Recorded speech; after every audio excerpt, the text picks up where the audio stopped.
Friends எல்லோரும் நல்லா இருக்கீங்களா? நான் இன்றைக்கி நம்ம எல்லாருக்கும் முக்கியமான பணம் நிறைய சம்பாதிப்போம். ஆனால் அந்த பணத்தை சேமிக்கிறதுக்குள்ள வழியை பற்றி ஒரு வீடியோ போடுறேன்.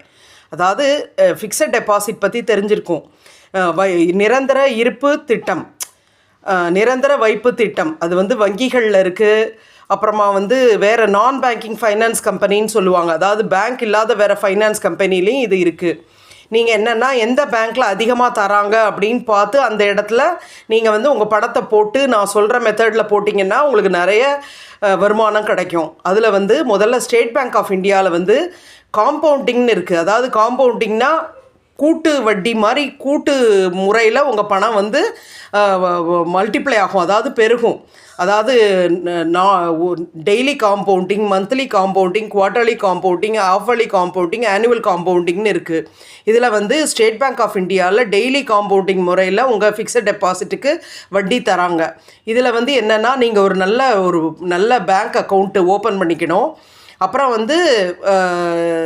நீங்கள் சீனியர் சிட்டிசனாக ஆர்டினரி சிட்டிசனாக, அதாவது 60 வயசுக்கு குறைவாக உள்ளவராங்கிறத பொறுத்து உங்களுக்கு வட்டி விகிதம் வேறுபடும். இதில் நீங்கள் நாள் கணக்கில் போடலாம். அதாவது 444 டேஸு, 777 டேஸ், 2 இயர்ஸு, இல்லைன்னா 3 இயர்ஸ், 5 இயர்ஸ்னு இருக்குது. இதில் நீங்கள் சூஸ் பண்ணி போட்டிங்கன்னா அந்த நாள் வரைக்கும் நீங்கள் அதை பற்றி கவலைப்பட தேவையில்லை. நீங்கள் அந்த மந்த்லி இன்ட்ரெஸ்ட்டை வாங்காமல் க்யூமுலேட்டிவ் ரேட்டில் போட்டிங்கன்னா உங்களுக்கு அந்த பணம் இன்னும் அதிகமாக கிடைக்காது முதிர்வு தொகையும் போது. அதாவது என் பொண்ணோட கல்யாணத்துக்காக வேணும், என் பையனோட கல்யாணத்துக்காக வேணும், அதுக்கிடையில் நான் அந்த பணத்தை தொடமாட்டேன் அப்படின்னு நீங்கள் முடிவு பண்ணிட்டீங்கன்னா நீங்கள் அந்த மாதிரி திட்டங்களில் போடலாம். இப்போ இந்த ஃபிக்ஸட் டெபாசிட்டில் கால அளவு சொன்னேன். அதே மாதிரி முறை 4 ஃபிக்ஸட் டெபாசிட் இருக்குது. அதாவது standard fixed deposit, auto sweep deposit, அப்புறமா நான் காலபிள் டெபாசிட்டு.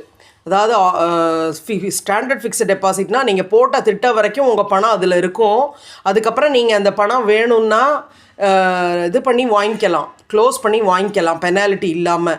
அந்த நாளுக்கு இடையில நீங்கள் க்ளோஸ் பண்ணிங்கன்னா அதுக்கான பெனால்ட்டி போட்டு எத்தனை நாள் வச்சுருந்தீங்களோ அதுக்கான இன்ட்ரெஸ்ட் போடுவாங்க. அதுக்கப்புறம் கொஞ்சம் ஒரு பெனால்ட்டி நீங்கள் அந்த காலத்துக்கு முன்னால் க்ளோஸ் பண்ணுறதுனால அதுக்கு ஒரு பெனால்ட்டி போட்டு உங்கள் அக்கௌண்ட்டில் அந்த பணத்தை கிரெடிட் பண்ணிவிடுவாங்க. சப்போஸ் நீங்கள் திட்டக்காலம் முடிஞ்சதுக்கப்புறம் உங்கள் வைப்பு தொகை எடுக்கிறீங்கன்னா அதுக்கு பெனால்ட்டி எதுவும் வராது. நீங்கள் எவ்வளோ போட்டிங்களோ இன்ட்ரெஸ்ட் வட்டி எடுக்காமல் இருந்தீங்கன்னா அந்த வட்டி காம்பவுண்ட் ஆகி, அதாவது கூட்டு முறையில் இன்க்ரீஸ் ஆகி உங்கள் கையில் கிடைக்கும். அப்புறம் இன்னொரு விஷயம் என்னென்னா, இப்போ இந்த வீடியோ 3 நிமிஷம் தான் போட முடியும். இப்போ இது முடிய போகுது. நான் அடுத்த இதில் உங்களுக்கு இன்னும் விவரமாக